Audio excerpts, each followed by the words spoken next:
and welcome to the Hooniverse and to a brand new video.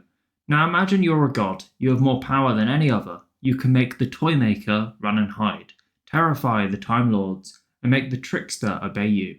You are able to make worlds burn and challenge everything that threatens you with one simple gift: death. This is Sutekh, the god of death, the king of the pantheon of discord, and the one who waits. And in this video, I'm going to cover the complete timeline of this beastly villain, from his origins to his conquests in all forms of media. This is the history of Sutekh. On the hot dusty planet of Foster Osiris lived the Osirans, one of which was called Sutekh. He was the son of Geb, being birthed alongside his brother Osiris, who would later be reincarnated as Horus to channel the power of a sentient son named Ra. In a complicated family dynamic, Sutekh was also the husband of Nephis, who was also his and Horus's sister. Sutekh would soon become one of the most feared warriors the world had ever seen, becoming the head of security and defending the Osiran court from the threat of the Great Houses, or as we better know them, the Time Lords. The Time Lords would send artificially created serpents in an attempt to destroy Ra. However, in the end, Sutekh would intimidate the early Lords of Time into peace by releasing a vampire-like army known as Malax. With peace brokered, Sutekh soon became jealous of his brother. Osiris had accomplished so much. He civilized 660 worlds. If it continued, Osiris would take the throne of the court, and Sutekh couldn't have that.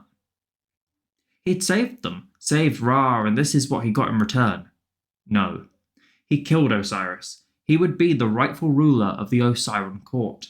He made himself more powerful, taming the beasts of the outer desert, a land even the sentient sun was afraid of. Sutekh even bargained with the Cthulhu, beings that controlled death, and the duration of all life in the universe. They allowed him to carry their gift of death as well. Nothing could stop Sutekh from claiming the throne. However, members of the faction, a time-active cult who recruited beings throughout time and space that even issued their followers with shadow weapons, resurrected Osiris as Horus in the body of one of their members. Sutekh would then declare a time war against his brother for the Osiran throne. And within this war, Sutekh became known and feared on 1,000 worlds. He destroyed his home planet and crossed the galaxy, fighting amongst the stars and leaving havoc in his wake. The worlds of the universe grew to know him by many names, such as the Typhonian Beast, Set, Satan, and Sadok. Ultimately, the war came to an end with a great conflict in Egypt, and at the end, Sutekh found his wife Nephis, who it seems had long since loved Sutekh, and heavily wounded Horus in the Temple of Geb. Horus begged Sutekh to finish the battle. He was tired of fighting, and claimed he found Sutekh boring. Sutekh couldn't believe it. He was enraged and ripped out Horus's heart. This time war was over. Sutekh had won. But when was simply winning enough? Sutekh told Nephis that he planned to erase Horus's name from the universe. However, his wife claimed that the faction would always remember and resist Sutekh's claim to the throne. Some accounts even say it wasn't even Horus who died that day, but an agent of the faction. Was Sutekh's work all for nothing? Angered and enraged, Sutekh was left hunting down any members of the faction he could find, travelling to 19th century Earth, finding agents and killing them. He would later come across a great warrior named Justine, who was recruited by the faction and worked in gathering the biodata that once resurrected Sutekh's brother after his original death. Her work led to Sutekh being temporarily trapped within a simulation specifically crafted to resist Sutekh's control.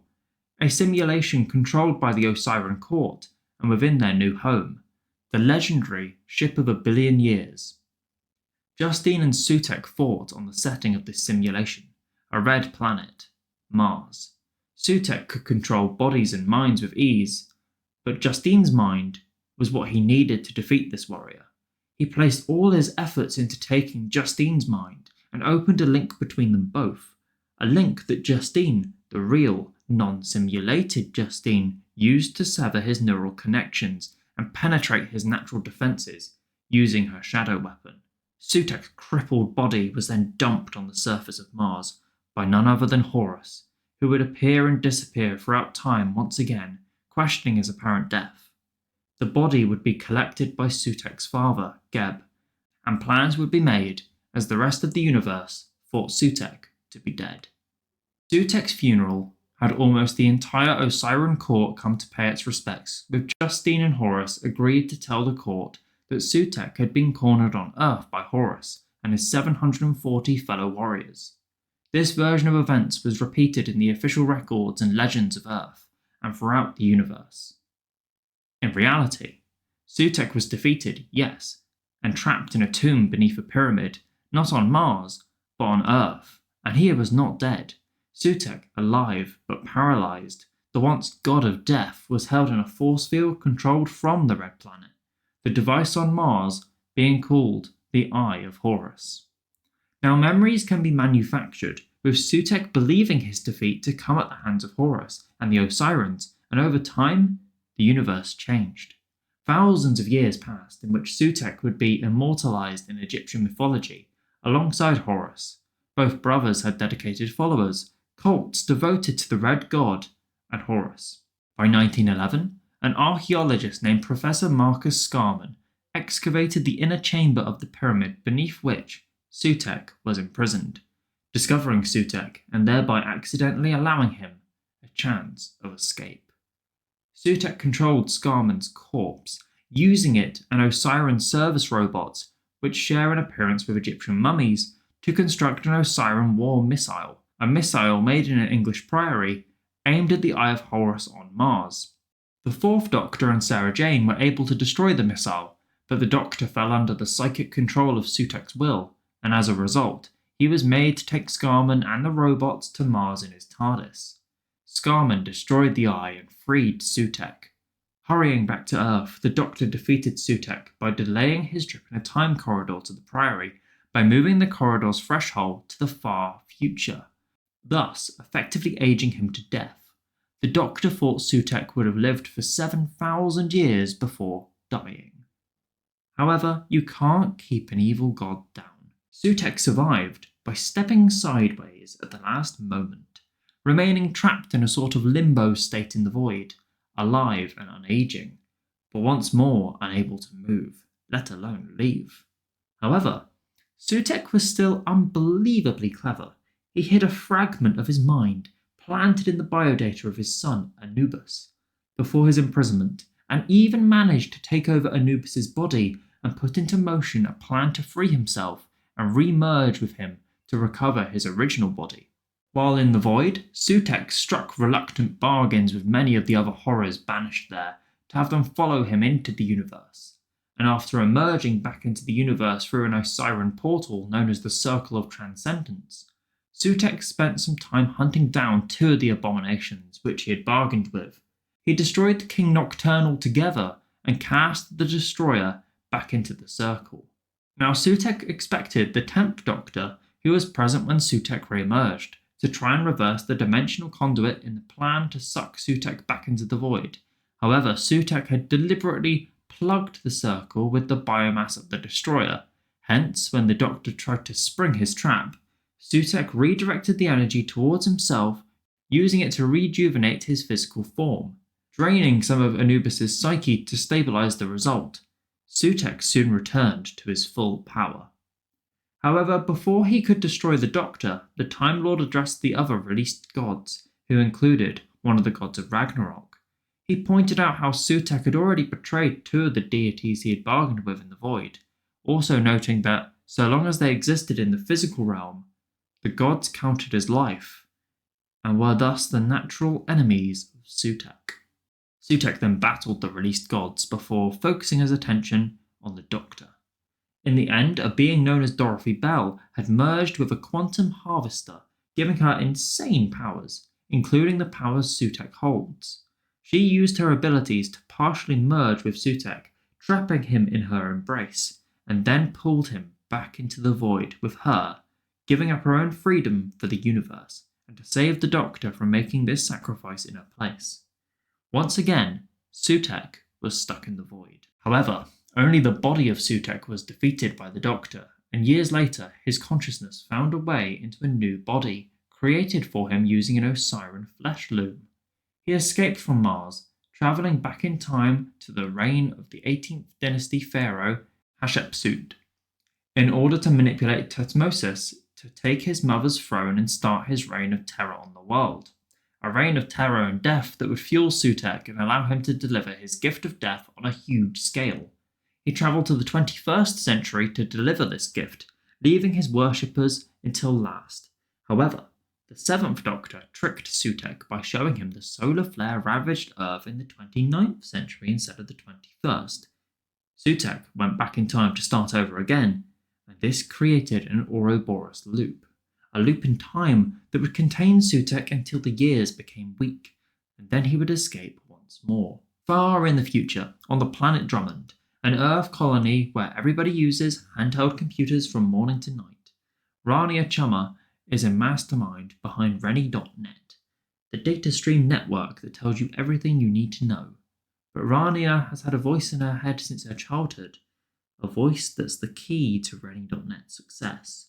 The voice of Sutekh.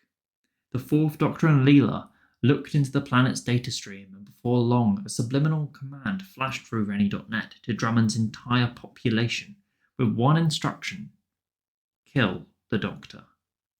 The Doctor would be on the run as the world was controlled by Sutekh, his will controlling people, even forcing a crowd to fall on their swords.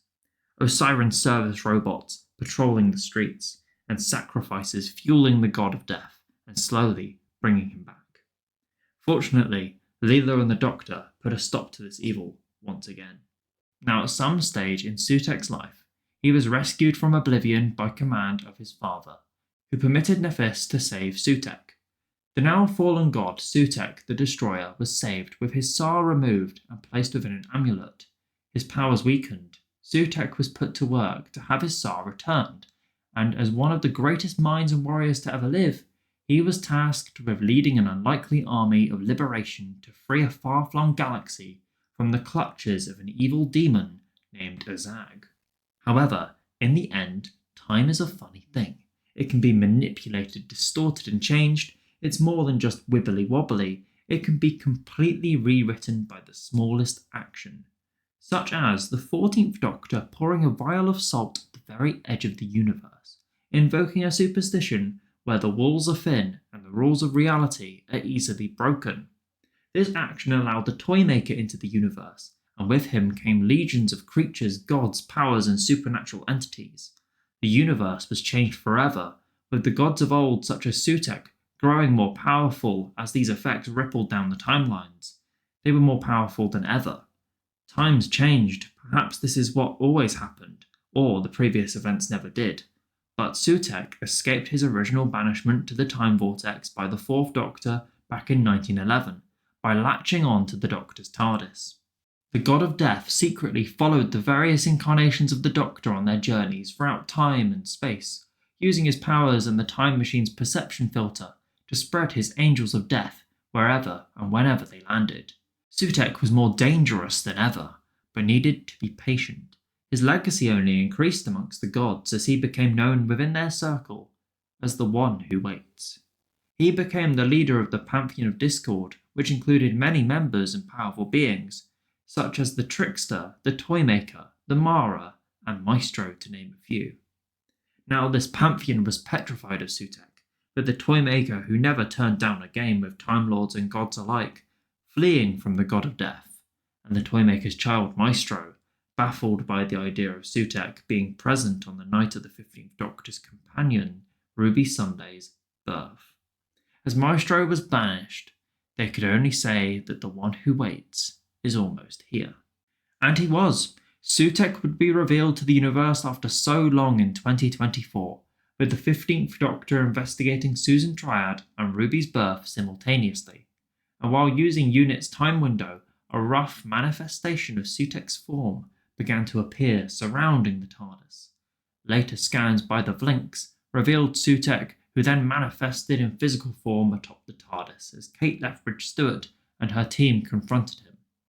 Completely unaffected by Unit's attacks, Sutekh began spreading his dust of death throughout time and space, bringing death to everything in the universe, even the stars, Everywhere the Doctor had ever landed the TARDIS, death followed soon after. Now in full control of the TARDIS, Sutekh confronted the Doctor, Ruby, and Mel Bush in the time window, explaining his survival and his plan and demanding answers about Ruby's mother, the one person who the god could not see. However, the Doctor and his companions managed to escape in a memory TARDIS, and Sutekh began focusing his efforts on finding them and forcing the Doctor to reveal the identity of Ruby's mother. Eventually, Sutekh managed to find and take over Mel, as she, the Doctor, and Ruby were using Roger Ap Williams' DNA database in the year 2046 to find answers. Transported back to 2024, Ruby seemingly offered Sutekh their findings before she and the Doctor sprang into action, having set a trap for the God of Death after realising that Mel had been compromised. And as Ruby attached intelligent rope to Sutekh's collar, the Doctor used a whistle to take back control of the TARDIS, forcing Sutekh off the top with a blast of energy from the heart of the TARDIS. Attaching the other end of the rope to the TARDIS console, the Doctor and Ruby dragged Sutekh throughout time and space, using the time vortex, bringing death to death that Sutekh had spread, and restoring everyone who he'd killed. Anguished, the Doctor declared that Sutekh had won, because he would have to become a monster in order to protect life itself.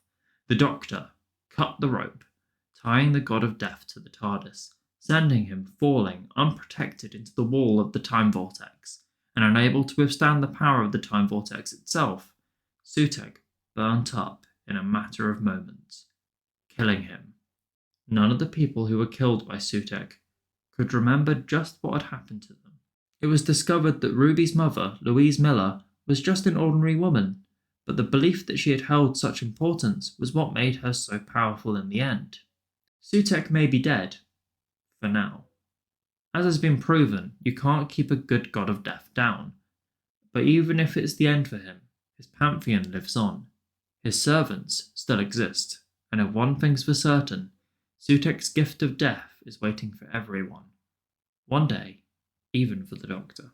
So, that is the history of Sutekh, an Osiran, a god, a legend, one of the most powerful beings in the universe, and with a huge legacy and a much grander history than we get to see on TV. If you enjoyed this video, be sure to give it a like, comment below your thoughts, and of course subscribe to show your support for the channel and to stay up to date for my future videos.